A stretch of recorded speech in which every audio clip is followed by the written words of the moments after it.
Alright, the first step in making this sweet, tangy Memphis style barbecue sauce is to add 2 tablespoons of butter. Basically what I do is I throw it in the pot, about medium heat, melt it down to the point where it's completely liquid. And what I'll do is let that liquid come to a little bit of a simmer before I add the remainder of the ingredients. The first ingredients you'll see that I'm going to add here in just a second are the dry ingredients. The dry ingredients that I'm adding is a mixture of 1 teaspoon of onion powder, half a teaspoon of garlic powder.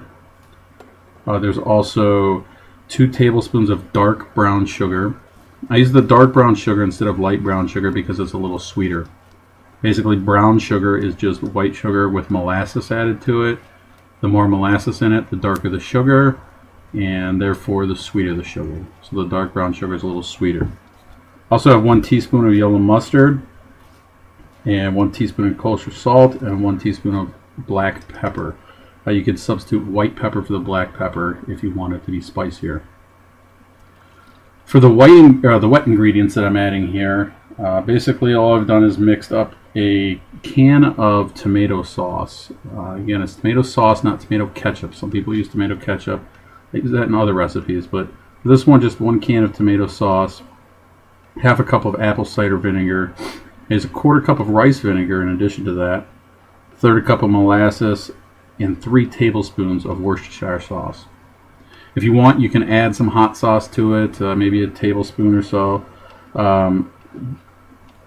Depending upon the hot sauce, you may even just bring it down to a teaspoon.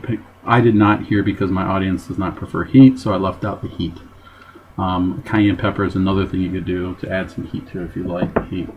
But basically, I just mix those ingredients together nice and thoroughly and bring them to a boil. So I turn the heat up, bring it to a boil. You see it'll start boiling around the edges first, and then it'll start bubbling up in the middle. You'll see the colors changing a little bit.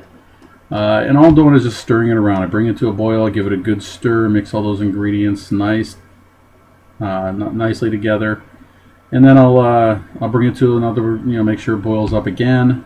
I'll let it really boil there. You can see how everything's kind of rising to the top there and conglomerating and forming a nice thickness, I guess, on the top there, and then I stir it all together again. You can see how the color changes.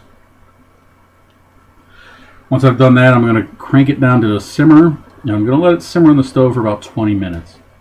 Now, it's really important that you don't just walk away from the stove. You do have to, get in there and stir it occasionally, because the ingredients will separate. The sugary substances will start to almost glob up against the side of the pan or the pot if you don't stir it frequently. So you really want to get in there and stir it frequently. I do it every maybe 3 to 4 minutes or so. Mix all the ingredients together and keep it brewing. So I'll pop the lid back on, I'll keep it brewing, and I'll do that, like I said, every 3 to 4 minutes. After about 20 minutes have gone by, what I'll do is I'll kind of raise the temperature up just a little bit again, bring it up to high so I can get it to a boil again. I don't think it's really a necessary step, but I just like to kind of steam off any extra, a little bit of moisture, I guess, to maybe make it a little bit of a thicker sauce. Some sauces it works better than with this sauce, but I do like to bring up a little bit of boil to thicken it up a little bit. It's just my preference. You don't have to do that. And then I'm basically done. So that's the sweetness. Oh, the last thing I'll do too, by the way, this is not a minor step here, is you'll see here in just a second, I've added 4 orange slices to this here in a second. And the purpose of adding the orange slices, what I do for that is it obviously adds another dimension of flavor to the sauce.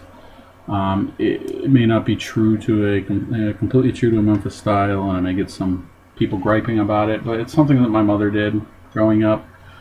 So I found it most fitting for the Memphis style sauce to add a few orange slices to it. So I popped a few orange slices in, poured it into a container, and set it into a jar, put it in the fridge for overnight, and this is kind of what the result of the sauce looks like after sitting in a refrigerator overnight with the orange slices in it. So that's it for now. Don't forget to go to some of our other great recipes on Polsmosh's Backyard Barbecue series here on YouTube. And also, don't forget to go to polsmash.com to vote on your favorite barbecue style.